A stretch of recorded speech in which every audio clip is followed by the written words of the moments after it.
pressed his face against the cold glass of the observation window. His breath fogged up the surface as he stared into the darkness of space. He had been working at the Lunar Defense Station for 3 years now, and nothing interesting ever happened. Today was different. "Sir, you need to see this," his assistant called from the radar station. The young man's voice shook with fear. Walked over quickly. On the screen, dozens of red dots appeared, then hundreds, then too many to count. They were moving toward Earth in a perfect formation. "Get me a visual," ordered. His heart pounded in his chest. The main screen flickered to life. What saw made his blood run cold. Ships. Massive ships that looked like floating cities filled the screen. They were unlike anything humans had ever built. Their hulls shimmered with strange colors that hurt to look at. Each ship was at least 10 times larger than Earth's biggest space station. "Contact Earth Command immediately," said. His voice was steady, but his hands trembled.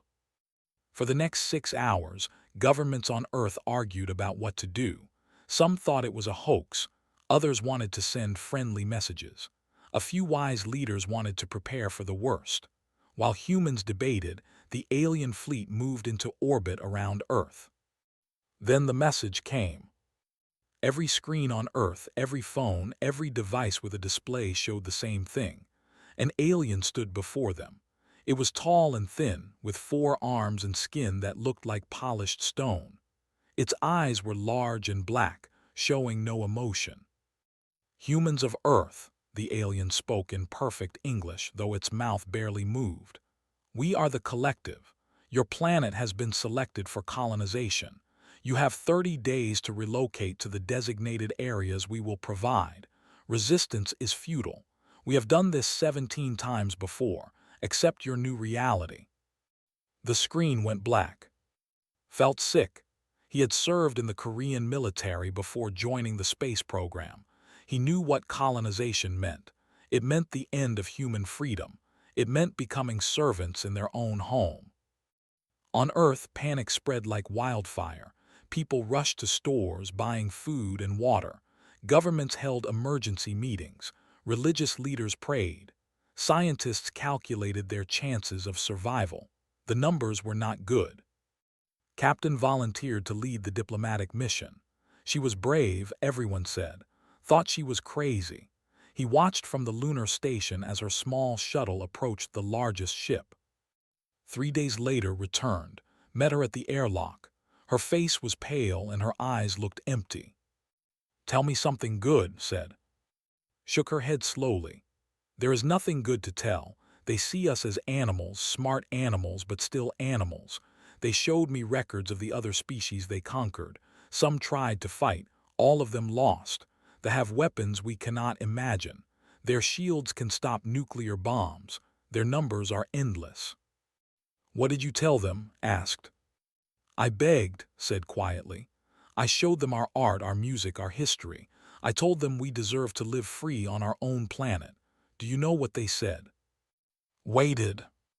"They said every species thinks they are special. They said we would understand in time.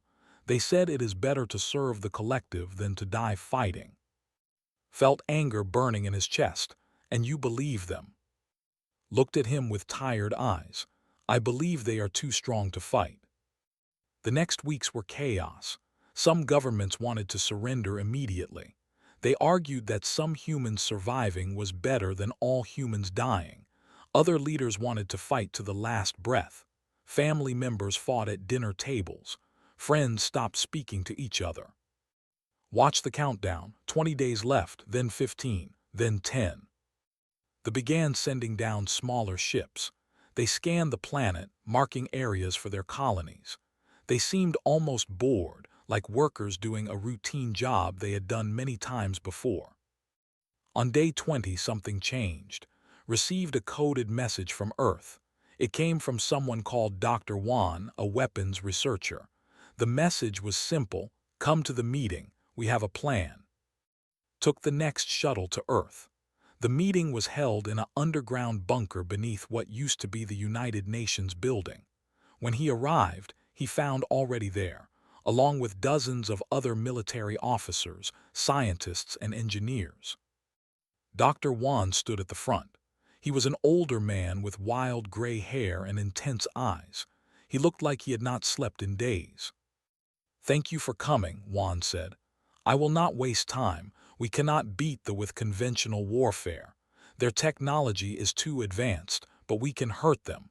We can make them bleed. We can make them regret coming here." A general stood up. "How? Their shields stop everything we have." Wan smiled, but it was not a happy smile. Shields are designed to stop attacks from outside. But what if we get inside? What if we make them so uncomfortable, so afraid, that staying here costs more than leaving? "You are talking about terrorism," someone said. "I am talking about survival," Wan replied coldly. "They have never met a species like us. They have never met humans. They think we are like the others they conquered, civilized, reasonable, willing to accept defeat. They are wrong." Listened as Wan outlined the plan. It was brutal. It was desperate. Many people would die. But for the first time since they arrived, felt something other than fear. He felt hope. Caught his eye across the room. She nodded slowly. She understood. If they were going to die anyway, they would die fighting. They would show these aliens what humans were capable of. The meeting lasted 12 hours. When it ended, everyone knew their role, would command the defense fleet, would lead infiltration teams, engineers would modify ships, scientists would develop new weapons, soldiers would train for a type of warfare they had never seen. As left the bunker, he looked up at the sky. The ships hung there like stars that did not belong. They had come expecting easy conquest. They were about to learn that humans did not go quietly into the night. 10 days remained.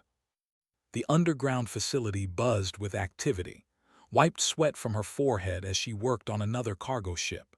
She was an engineer, not a soldier, but now her job was to turn peaceful vessels into weapons of war. "How many more?" her assistant asked. 200, replied, "and we have 6 days left." She looked at the ship in front of her. It used to carry food between Earth and Mars. Now it carried something else. Nuclear warheads, chemical explosives, anything that could damage the ships. The plan was simple and terrible. These ships would be piloted by computers, aimed at the alien fleet and detonated on impact. "Will the shield stop them?" the assistant asked. Shook her head. "The first few, yes, but shields need energy. Each impact drains them a little. After 20 hits, maybe 30, the shields will fail. Then the real damage begins." It was not elegant. It was not the space combat shown in movies. It was brutal mathematics. How many explosions would it take to crack open an alien ship? They were about to find out. Across the facility, Na sat in front of multiple computer screens. Her eyes were red from lack of sleep. She had been studying the communication systems for 5 days straight. Everyone called her the cyber warfare specialist, but she felt like a burglar trying to break into a bank vault while the owners watched. "Found something," she said suddenly. Dr. Wan rushed over. "Show me." Na pointed at the screen. "Their network is ancient. I mean, it is incredibly advanced, but it has not been updated in maybe 1,000 years. They are so confident in their superiority that they stopped improving their security." "Can you break in?" Wan asked. "Given time, yes, but I need to be close. I need to physically connect to one of their ships." Wan was quiet for a moment. "Then we get you close." That evening gathered her team. There were 20 volunteers, all soldiers who understood they might not come back. They stood in a circle while explained the mission. "We will use captured shuttles," she said. "None needs to reach their flagship and upload a virus into their network. Our job is to get her there and protect her while she works." A young soldier raised his hand. "What does the virus do?" Na answered. "It will spread through their fleet like a disease. Navigation systems will fail. Weapons will misfire. Life support will become unstable. It will not destroy them, but it will confuse them, make them vulnerable." "How long do you need?" Another soldier asked. 2 minutes once I am connected, Na said. Maybe 3. Looked at each person. 2 minutes can be a very long time when people are shooting at you. Anyone wants to leave, do it now. No shame. Nobody moved. Meanwhile stood on the bridge of Earth's flagship. It was called the Defender, though he thought that name was too optimistic. Around him, officers prepared for battle. They checked weapons, ran system diagnostics, and said quiet prayers. Fleet status? Asked. 200 combat vessels ready, an officer reported. 500 converted cargo ships armed and programmed. 300 civilian ships volunteered to fight. Sir, some of them are families, parents and children. Closed his eyes. Civilians should not be in this battle, but this was not a normal war. This was extinction or survival. Everyone who could fight would fight. Tell the civilian ships to stay in the rear formation, ordered. They only engage if the main fleet falls. Yes, sir. Was already on the ground, preparing for a different kind of fight. He commanded special forces, soldiers trained for impossible missions. Now his mission was to defend cities against ground troops. His teams worked through the night, setting traps in the streets. They planted explosives in buildings. They prepared chemical weapons that violated every war treaty humans had ever signed. Felt sick doing it, but he remembered what it said. They saw humans as animals. Animals did not fight fair. How many civilians are still in the city? Asked. About 2 million, his second-in-command replied. They refused to evacuate. Understood. These people were defending their homes. They would rather die in familiar streets than live as prisoners somewhere else. Give them weapons, said. Simple ones, teach them to shoot. If they come, every person they meet should be dangerous. 3 days before the deadline, something unexpected happened. An officer contacted Earth. The alien appeared on screens around the world. We have observed your preparations, they said. We advise you to stop. You cannot win. Your weapons are primitive. Your ships are slow. Your tactics are predictable. Surrender now and minimize the loss of life. Dr. Wan responded personally. His message was broadcast to every ship. You have conquered 17 species, Wan said. You are about to meet the 18th. We will show you something new. Humans do not surrender when cornered. We fight. We bite. We claw. And we make victory so expensive that you will wish you had never come. The officer seemed confused. You speak of your own destruction. Perhaps, Wan replied. But we will take many of you with us. Ask yourself, is this planet worth that cost? The transmission ended. Nobody knew if the message would change anything, but Wan had made it clear. Humans would not go quietly. 2 days before the invasion, visited the memorial wall. It was a new construction, built in anticipation of the losses to come. Workers were still adding names, listing every soldier who would fight in the coming battle. Found him there. Cannot sleep, she asked. No, admitted. I keep thinking about everything that will go wrong. The shields might be stronger than we think. The virus might not work. Our ships might break apart before reaching them. Put a hand on his shoulder. Then we adapt. Humans are good at that. We have survived ice ages, plagues, and world wars. We will survive this too. Will we? Asked quietly. Was silent for a moment. I do not know, but I know we will fight like hell to find out. That night, Nuff finished the virus. She uploaded it to a secure device that she would carry personally, completed the last modifications on the cargo ships, positioned his forces in defensive positions around major cities, reviewed the battle plans one final time. Dr. Wan addressed the world on the eve of battle. His speech was simple and honest. Tomorrow they will descend, he said. They think we will panic. They think we will break. They think we are weak because we are not united, because we fight among ourselves, because we are young as a spacefaring species. They are wrong. Our divisions make us creative. Our conflicts teach us to adapt. Our youth makes us hungry to prove ourselves. "We are humans. We do not kneel." The message spread across Earth. In cities marked for invasion, people prepared. Some prayed, some cried, some simply waited with weapons in hand. On the lunar station, watch the chronometer count down. Hours, minutes, seconds. When it reached zero, the fleet began to move. Hundreds of ships broke orbit and headed toward Earth. Ground forces prepared to deploy. Colony ships moved into position. Picked up the communication device. His voice went out to every human ship, every soldier, every civilian with a gun. "This is it," he said. "Show them what humans are made of." The battle for Earth had begun. The first wave hit the fleet like a hammer. Watched from the Defender as 200 automated cargo ships accelerated toward the alien vessels. They moved in tight formation, engines burning at maximum power. They responded immediately. Energy beams lanced through space, destroying ships by the dozen. But for every ship destroyed, 3 more kept coming. The explosions lit up the darkness like deadly fireworks. First impacts in 10 seconds, an officer reported. Held his breath. This was the moment of truth, with the shields hold. The first cargo ship crashed into a cruiser. The nuclear warhead detonated. Light flooded the bridge cameras. When it faded, the alien ship was still there, protected by its shimmering energy shield. "Shields holding," the officer said. Disappointment filled his voice. "Keep them coming," ordered. More ships crashed into the fleet.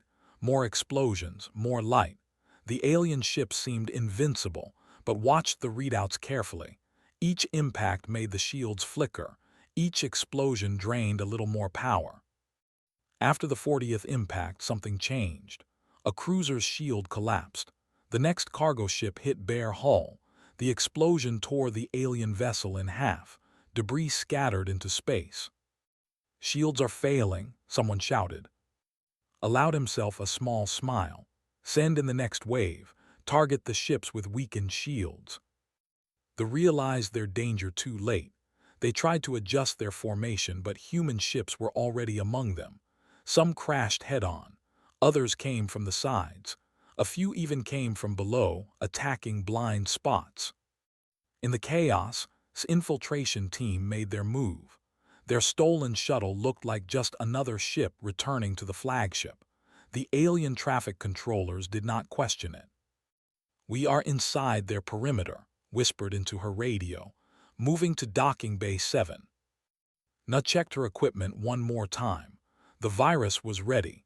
She just needed to reach the central network hub. It sounded simple when they planned it. Now, sitting in a stolen alien ship surrounded by the enemy, it felt impossible. The shuttle docked smoothly, led the team out, weapons ready. They wore stolen uniforms, hopping to buy a few precious seconds before being discovered. They moved through corridors that felt wrong. Everything was too tall, too smooth, lit by lights that hurt human eyes. Crew members passed them, but the aliens barely looked. They had never had intruders before. The team reached an elevator. Na pressed the button for the command level. The doors closed. For 30 seconds they rode in silence, everyone knowing that when the doors opened, the real fight would begin. On the ground, watched the descend. They landed in the middle of the city, and alien soldiers poured out. They wore armor that shimmered like their ships. They carried weapons that hummed with power. "Hold fire," ordered. "Let them come closer." They advanced confidently. They expected resistance, but they did not expect what came next. The street exploded beneath them. Buildings on both sides collapsed inward. Fire and debris filled the air. When the dust settled, dozens of aliens lay dead or wounded. The survivors looked confused. This was not how conquests were supposed to go. Now shouted. Human soldiers opened fire from windows, rooftops, and basements. The shields protected them from the first shots, but sustained fire drained the shields quickly. When they fell, bullets found flesh. They tried to deploy their pacification drones. These small flying machines were designed to stun large groups without killing. They had worked on every other species. Forces activated their homemade electromagnetic pulse devices. The drones fell from the sky like dead birds. They looked at each other, uncertain. Their technology was failing. Back in space, fleet engaged in close combat. Human ships were slower and less maneuverable, but they used tactics the aliens had never seen. Ships worked in pairs, one drawing fire while the other attacked. When damaged, ships did not retreat. They rammed the enemy or self-destructed, doing as much damage as possible. "Sir, we have lost 60% of our combat vessels," an officer reported. Felt each loss like a knife in his chest, but he kept his voice steady. "And how many ships have we destroyed?" 42 confirmed kills, many more damaged." "Then we are winning. Continue the assault." Inside the flagship's team reached the command level. The elevator doors opened, and immediately alarms began to wail. They had been discovered. "Go, go," shouted. They ran through the corridors, firing at any alien that appeared. They were slow to respond, confused by the intrusion, but more enemies appeared with every passing second. Na checked her map. "Left here, the network hub is close." They turned a corner and found themselves facing 10 soldiers. Energy beams filled the corridor. 2 of team members fell immediately. A third took a hit to the shoulder but kept running. Threw a grenade. The explosion bought them 5 seconds. They used it to reach a large door marked with alien symbols. "This is it," Na said. She began working on the lock. And the surviving team members formed a defensive line. Soldiers appeared at both ends of the corridor. Energy beams and bullets crossed in the narrow space. The noise was deafening. "How long?" shouted over the gunfire. 30 seconds, Na replied. One of the soldiers fell, then another. They were being overwhelmed. 20 seconds. A beam grazed his arm. She felt the burning pain but did not stop firing. 3 soldiers left, now 2. 10 seconds. The door opened. Na rushed inside, followed, dragging a wounded soldier with her. The last team member stayed outside, firing until an energy beam struck him down. Inside the hub, alien computers covered the walls. Na pulled out her device and found a port. Her hands shook as she connected it. Come on," she whispered. The virus began uploading. A progress bar appeared on the device. It moved slowly, too slowly. Stood at the door, firing at the trying to enter. She was down to her last magazine. When it ran out, she switched to the dead soldier's rifle. "Status," she called to Na. 80%, almost there. Energy beams burned past head. The air smelled like ozone and burned flesh. She knew she was going to die here, but if Na succeeded, it would be worth it. 95%. A beam hit in the chest. She fell backward, gasping. Everything went blurry. She could hear Na shouting, but the words made no sense. 100%, it is done, Na screamed. Na disconnected the device and grabbed. She dragged her toward the back of the room, looking for another exit, but soldiers were already inside. The last thing saw was Na holding up the device, showing it to the aliens. She was yelling something, a warning or a curse. Then darkness took her. On Earth received the signal. "The virus is in their system," his radio crackled. "Repeat, the virus is active." He looked at the sky. For a moment nothing changed. Then they began behaving strangely. Some rose suddenly, crashing into each other. Others fell to the ground. The alien soldiers looked up at their ships, confused and afraid. "Press the attack," ordered. "Do not give them time to recover." In space, saw the fleet begin to lose formation. Ships drifted off course. Some fired weapons at random. One massive colony ship collided with a cruiser, both vessels breaking apart. "The virus worked," said, hardly believing it. "All ships, focus fire on disabled vessels. Destroy as many as possible while they are vulnerable." The battle turned into a slaughter. Ships that could not maneuver became easy targets. Human ships, many barely holding together, limped forward to deliver killing blows. But the cost was terrible. More than half the human fleet was gone. Thousands of soldiers had died, and somewhere on that flagship had given her life to make this moment possible. Broadcast to all remaining forces. For every human who fell today, make the pay. Show them the price of invading Earth. The killing continued through the night. The fleet commander stared at his screens in disbelief. In 20 hours of combat, he had lost 130 ships. His ground forces were trapped in cities that had become death traps. The virus continued to spread through his network, creating new problems every hour. He opened a communication channel to Earth. "We offer terms of surrender," he said. "Cease all attacks immediately and we will leave your planet. We will not return." The response came from Dr. Wan. His face filled the screen and his eyes showed no mercy. "No," Wan said simply. "You came to erase us. You came to take our home. You came because you thought we were weak. Now you will learn what happens when you corner a human. We do not accept your surrender. We accept your destruction." The communication ended. The commander felt something he had not experienced in his long military career: fear. On Earth, Sung climbed into his fighter craft. He was a shuttle pilot trained to ferry cargo between stations. Now he flew a bomber loaded with experimental weapons. His squadron had started with 48 pilots. 12 remained. "This is suicide," his wingman said over the radio. "Everything we do is suicide," Sung replied, "but we take them with us." They launched toward a grounded colony ship. It was massive, designed to carry 50,000 colonists. Now it sat vulnerable, unable to take off because of the virus. Ground defenses opened fire. Energy beams cut through the sky. Sung watched 3 of his squadron mates explode in balls of fire. He kept flying. "Target locked," he said calmly.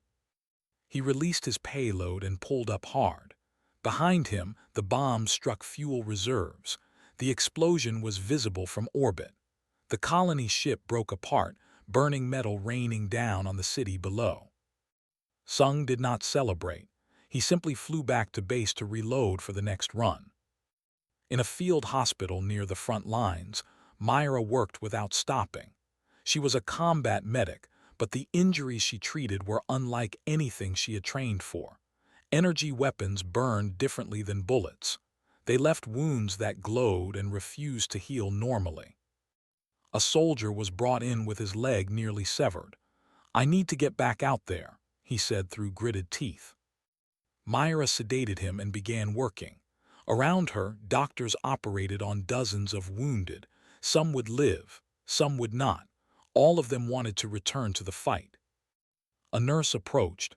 "Doctor, you have been working for 36 hours. You need rest." "When the battle is over," Myra replied, not looking up from her patient. She finished the surgery and moved to the next soldier. Then the next. She would rest when humans were safe or when she was dead, whichever came first. Had taken command of the defense fleet after was injured in a close-range detonation. His ship had survived, but shrapnel had torn through the bridge. Was alive but unconscious in the medical bay. Now sat in the commander's chair, making decisions that would determine whether humanity survived. He looked at the tactical display. The fleet was badly damaged, but they still had hundreds of ships. Human forces were down to fragments. "Sir, we are receiving a transmission from captured soldiers on the ground," a communications officer said. "Put it on screen," ordered. Several appeared. They were prisoners captured by forces. They looked terrified. "Please," one of them said, "we ask that you follow the rules of war, treat prisoners with dignity. We are not your enemies. We are just soldiers following orders." Felt anger rising in his chest. "Your fleet came to destroy us. You called us animals. You planned to put us in reservations like pets, and now you ask for mercy." "We did not know," they said. "We did not know humans were like this. Please, we surrender. We want only to live." Made a decision. Bring them to the command center. I want them to see what they started. Hours later, the captured stood in a human military command center, forced them to watch the screens. They showed battles across the planet. They showed human soldiers fighting with broken weapons. They showed civilians throwing rocks at troops when they ran out of bullets. They showed medics operating on themselves when no one else could help. One screen showed a young mother in a ruined city. She had lost her arm in an explosion. Medics had been unable to reach her, so she amputated it herself with a piece of metal, wrapped the wound with cloth, and continued fighting with one hand. An officer watched in horror. Why does she not stop? Why does she not rest? Because soldiers are in her city, said coldly. Because you are in her home. Another screen showed forces defending a hospital. They were outnumbered 5-1. They had run out of ammunition and were fighting with knives and bare hands. Several soldiers were wounded, but they refused to retreat. The patients behind them could not be moved. A soldier watching began to shake. This is not how wars are fought. This is madness. This is humanity, replied. You should have left us alone. He showed them more. Chemical weapons that made soldiers unable to breathe. Traps that used the aliens' own technology against them. Human soldiers who continued fighting after losing limbs, after being burned, after injuries that should have killed them. In our 17 previous conquests, species surrendered after seeing our power, an officer said quietly. They understood that resistance was futile. Why do humans not understand this? Leaned close to the alien. Because we decide what is futile, not you. You have superior technology, but we have something you will never understand. We have rage. We have the refusal to accept our own extinction. Every human who dies makes the living fight harder. Can you say the same? The officer had no answer. Across the planet, the pattern repeated. Human forces used tactics that horrified the. They turned cities into mazes of traps. They poisoned water supplies in areas they controlled, forcing the aliens to waste resources on purification. They broadcast captured communications to confuse enemy forces. When soldiers tried to take prisoners, humans fought to the death.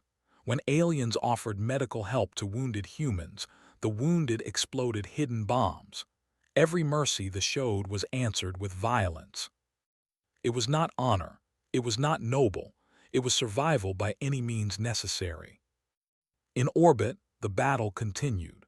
Human ships rammed vessels when they ran out of ammunition. Pilots ejected from destroyed fighters, used their thrusters to reach alien ships, and attached explosives to their hulls before dying in the vacuum of space. They had fought many wars, but they had rules, limits, lines they did not cross. Humans seemed to have no such limits. An admiral sent a report to the High Council on his home world. The humans are not fighting a war, he wrote. They are fighting for the right to exist. They will sacrifice everything, use any weapon, cross any line. I recommend immediate withdrawal. This planet is not worth the cost. But the High Council was far away, and they still believed in victory. They sent orders to continue the invasion. Read the intercepted message and smiled grimly. The leaders did not understand yet, but they would. Soon every species in the galaxy would hear about what happened when someone tried to take Earth. Sung launched on his 30th mission. Only 4 pilots from his original squadron were still alive. They flew toward another grounded colony ship, more defensive fire, more friends dying, but also more explosions on the ground, more ships destroyed. Myra collapsed finally after working for 50 hours straight. Her nurses caught her and carried her to a bed. She was asleep before her head touched the pillow. Walked through a liberated section of the city. Buildings were ruins. Bodies lay in the streets, both human and alien. A civilian approached him, an old man with burns covering his arms. "Did we win?" the man asked. Looked at the destruction around them. "Not yet, but we are still here. That means we are winning." In the command center, received word that had woken up. He went to the medical bay immediately. Looked weak but alert. Status, he asked. We have destroyed or disabled more than half their fleet, reported. Ground forces are pushing them back in most cities. They are starting to realize what they are facing. Good, said. Do not let them rest. Do not give them time to think. Every hour they stay, we make them pay. Nodded. He understood. This was not about defeating them completely. It was about making victory so expensive that leaving seemed like the better option. The battle entered its third week, and humans were still fighting. 3 weeks after the first ship arrived, the alien fleet hung in orbit like wounded animals. They had lost nearly half their vessels. Ground forces were trapped in hostile territory, running low on supplies and morale. The virus that NA had uploaded continued to cause problems, forcing the aliens to manually control systems that should have been automated. In the underground command center, Dr. Wan listened to the intercepted communications. The High Council was finally having the conversation Earth had been waiting for. The cost is too high, one council member said. We have lost more ships in 3 weeks than in 3 years of previous conquests combined. If we withdraw now, we look weak, another argued. If we stay, we may lose the entire fleet, a third voice countered. These humans do not fight like any species we have encountered. They seem to prefer death over surrender. How do you conquer a people who refuse to be conquered? Juan allowed himself a small smile. They were finally understanding. On the surface, stood in what used to be downtown Seoul. The city was in ruins, but humans still lived here. They had organized themselves into resistance cells, each one fighting independently but working toward the same goal, make every day the state painful. She was not a soldier. Before the invasion, she had been a teacher. Now she led a group of civilians who used technology against its makers. They had learned to hack alien drones and turn them against their controllers. They used captured weapons to ambush enemy patrols. Watched as her team prepared to broadcast another message to the galaxy. They had found communication equipment and figured out how to use it. The aliens had tried to keep the war quiet, but humans were about to make it very public. Are we ready? Asked. A young technician nodded. Signal is strong. This will reach every ship and relay station within 100 light years. Stood in front of the camera. Behind her, the ruins of Seoul burned. She began to speak. My name is, I am a human from planet Earth. The collective came to our world seeking an easy conquest. They thought we would surrender. They thought wrong. She gestured to the destruction around her. This is what resistance looks like. This is what happens when you try to take someone's home. We have bled, we have suffered, we have lost millions of our people, but we are still here. We are still fighting. His voice grew harder. I am broadcasting this as a warning to any species that thinks Earth is an easy target. We may be young, we may lack your advanced technology, but we have something you cannot match. We have the absolute refusal to accept extinction. Come for us and we will make you regret it. The broadcast ended. Within hours it had spread across space. Other species heard it too. The message was clear: humans were not prey. In orbit, the High Council made their decision. The fleet commander received his orders with relief. He opened a channel to Earth. This is commander of the fleet, he said. We are withdrawing from your planet immediately. In exchange, you will cease all attacks and allow our forces to evacuate safely. Took the communication. Sat beside him, still recovering but insisting on being present for this moment. You do not get to negotiate, said coldly. You came without asking. You threatened genocide. You started a war. Now you will leave on our terms. What are your terms? The commander asked carefully. You have 12 hours to leave our orbit, said, speaking for the first time. Any ship that remains after that will be destroyed. You will take your dead, but you will leave your technology. Every weapon, every ship too damaged to move, every piece of equipment on the ground stays here. "That is robbery," the commander protested. "Call it payment for damages," replied.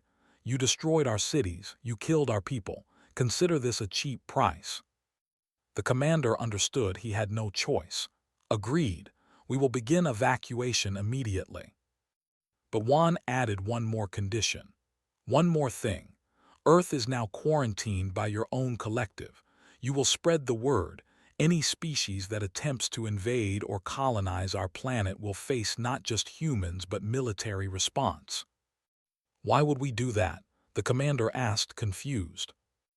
Juan smiled without humor. "Because if you do not, we will come for you. We have your ships now. We have your technology. We will reverse engineer it, improve it, and we will remember who attacked us first. Protect us from others and we leave you alone. Refuse and we become your problem forever." The threat hung in the silence. They had seen what humans could do with primitive technology. What would they do with ships? What horrors could they create with access to advanced weapons? "I will present your terms to the High Council," the commander said finally. "You have 12 hours, repeated, then cut the transmission." The evacuation began immediately. Shuttles descended to collect ground forces. Ships too damaged to move were abandoned. In orbit, disabled vessels were left behind, drifting monuments to the failed invasion. Watch from the ground as alien troops boarded transports. They looked defeated, afraid. Some looked at the humans watching them and flinched. They had learned to fear the sight of a human with a weapon. One soldier, young and wounded, approached. "We did not know," the alien said in broken English. "We thought it would be like before, quick, easy. We did not know you would fight like this." Stared at him. "Now you know, tell everyone, tell every species you meet. Earth is not for taking." The soldier nodded and limped toward his transport. 12 hours later, the last ship left orbit. Earth was free. But freedom had come at a terrible cost. Cities lay in ruins. 6 billion humans were dead. Ecosystems had been damaged by the fighting. The planet would take decades to fully recover. In the command center, Juan addressed the surviving military leaders. "The war is over, but our work is not. We have captured technology. We will study it, learn from it, and make sure no one can do this to us again." Sung stood at what remained of the memorial wall. So many names had been added that workers had run out of space.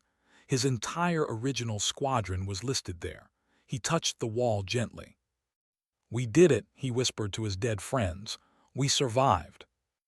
Myra returned to work in a hospital built from the ruins of the old one. There were so many wounded, so many people who needed help. She would work for years treating injuries from the war. But at least they had years. At least they had survived. Led teams to salvage ships from orbit. They pulled out weapon systems, shield generators, faster-than-light engines. Each piece of technology was studied and adapted. Within a year, Earth would have its own fleet of advanced ships. Returned to teaching. Her students now learned in buildings with walls full of holes, with no electricity or running water. But they learned. They would rebuild. They would make Earth strong again. Stood before the United Nations Assembly, addressing representatives from every nation. "We won because we set aside our differences," he said. "We won because every human, regardless of country or belief, fought for the same thing: survival. We must remember this unity. We must stay prepared." Added, "The agreed to our terms. Earth is officially quarantined. No species is allowed to colonize us. But that protection only lasts as long as we remain strong. We must rebuild. We must advance. We must make sure that if invaders come again, we are ready." The Assembly voted unanimously to create the Earth Defense Force, a unified military that would protect the planet from future threats. 6 months after the invasion ended, a message arrived from space. It was from their High Council. "The Earth quarantine is in effect," the message stated. "All collective species have been informed. The human planet is off limits. We have also issued warnings about the cost of engaging humans in combat. Our analysis suggests that humanity would be a powerful ally but a devastating enemy. We hope in time to establish peaceful relations." Juan read the message and laughed. "They are scared of us. Good. Fear keeps people honest." 1 year after the war, visited the memorial that had been completed.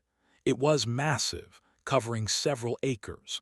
Every name of every person who died defending Earth was carved into black stone. Millions of names. He found his name and placed flowers there. "You gave us a chance," he said softly. "Your sacrifice meant something." Joined him. The soldier looked older now, his hair touched with gray. "Do you think they will come back?" "Maybe," said. "Maybe others will try, but they will find us ready. They will find us stronger." And angrier, added. They stood in silence, remembering the fallen. Children played in the ruins around them. They had been born into war and knew nothing else. But they laughed, they ran, they lived. That evening made another broadcast to the galaxy. This time her message was different. "We are humans of Earth," she said. "We were invaded, we were nearly destroyed, but we survived. This message is for every species out there. We do not seek conflict, we want peace. But if you come for our home, if you threaten our existence, you will learn what we learned during the invasion. Humans do not surrender, we adapt, we evolve, we survive, and we remember." The broadcast ended with images of Earth, wounded but still turning, still alive. In the underground facility, finished installing human-made shields on the first new warship. It was built from technology but improved with human innovation. Faster, stronger, more deadly. "How many more can we build?" Juan asked. "With the salvage technology, 500 in the next 2 years, 1,000 in 5 years." Juan nodded. "Make it happen. Next time someone comes for Earth, we will not be the ones bleeding." Sung flew the new ship on its test run. It handled better than any human craft before. With this technology, Earth could defend itself. More than that, Earth could reach out to the stars. "Control, this is Sung. Test flight successful. The ship performs beyond expectations." Back on Earth, people slowly rebuilt their lives. Markets opened in ruined squares. Farmers planted crops in bomb craters. Engineers fixed power grids. Teachers taught children in temporary schools.